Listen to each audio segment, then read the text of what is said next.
So yun guys, long time no see, long time walang vlog na maayos kasi nagbagyo, hindi ako makalabas. So ngayon dito lang ako sa may kwan namin, malapit sa amin dito sa Bukirin. Bibisitahin ko yung mga nagtanim dito. Nung nakaraang buwan ito, inararo lang at saka inabunuhan. Ngayon nakaandaan na sa pagtatanim. Ngayon nakatanim na yung iba. Araro na. So wala pang masyadong naapektuhan na mga pananim nila na palay kasi wala pang masyadong tanim.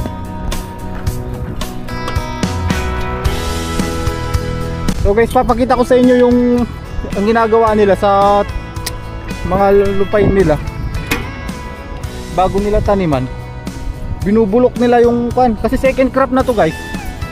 Binubulok nila yung unang mga nila. Nag-anihan nila mga tangkay, binubulok nila, inaararo na nila tapos hinahayaan lang nilang mabulok tapos aararuin ulit pagka malapit ng taniman. Tapos ganito ang nangyayari oh. Aabunuan pa nila yan. Green na green. Kaya ang taba ng lupa nila dito. Yan. Saka na sa abuno. 3 buwan lang yan. Okay na naman. Bali second crop na nila yan guys. Pupunta ako dito. Sa tabi ako ng expressway. Punta ako dyan, iikot ako dyan. Tingnan natin yung mga pananim nila dyan. So ganito rin pala nila guys.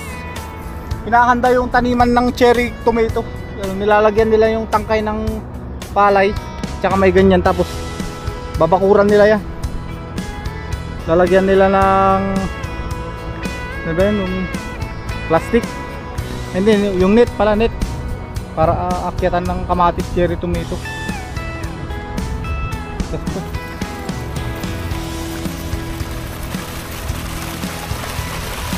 So di-motor rin pala yan. Yeah.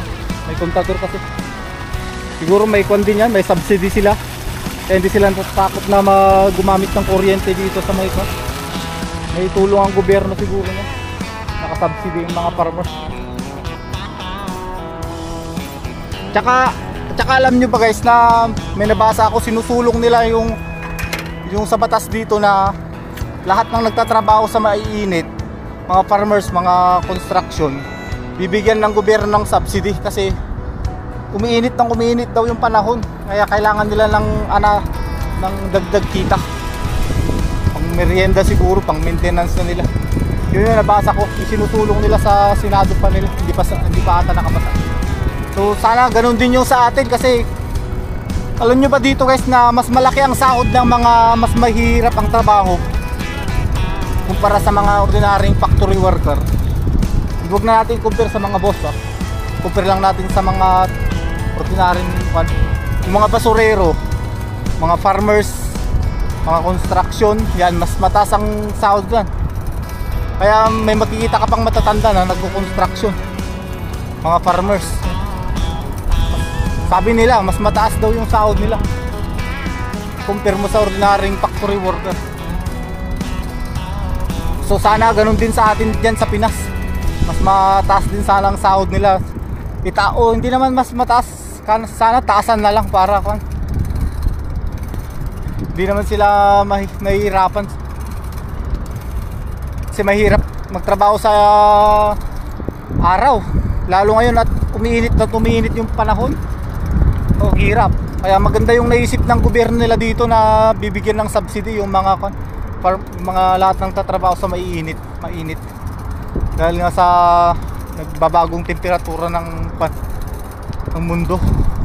So good job. Sana ganoon din sa Pilipinas. Bigyan ng sapat na tulong yung mga dapat tulungan. So ikot lang ako. Yun yung pangtanim nila ng palay. Puntahan natin. Kasi nung nakaraan may pupuntahan sana akong pangtanim ng palay, may nakabantay na aso. At alam nyo ba yung guys, yung mga dito, hindi masyadong makuhol kahit sagana sa tubig. Yung mga palay nila, yung mga panila dito palayan. Diyan. Tapos na magtanim si lolo. Lapitan natin yun, no? Wala naman siguro magagalit.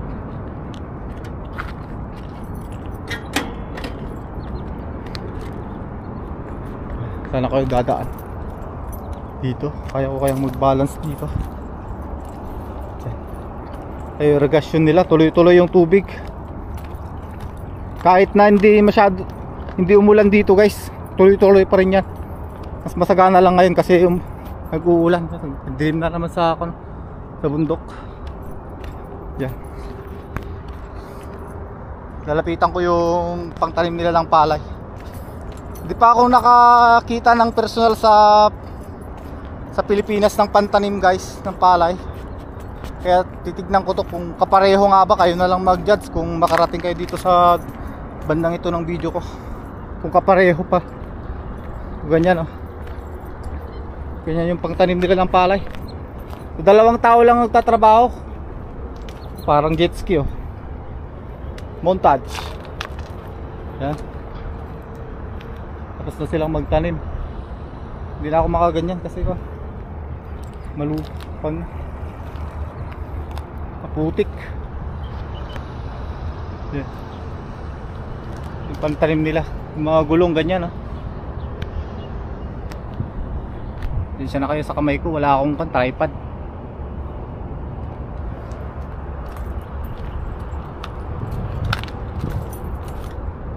Diyan. Pareho ba yung ganyan natin dyan? Pinas guys, ang tanim. Hindi ko makita yung likod. Hindi nila nilalagay yung pinapadulas yung punla.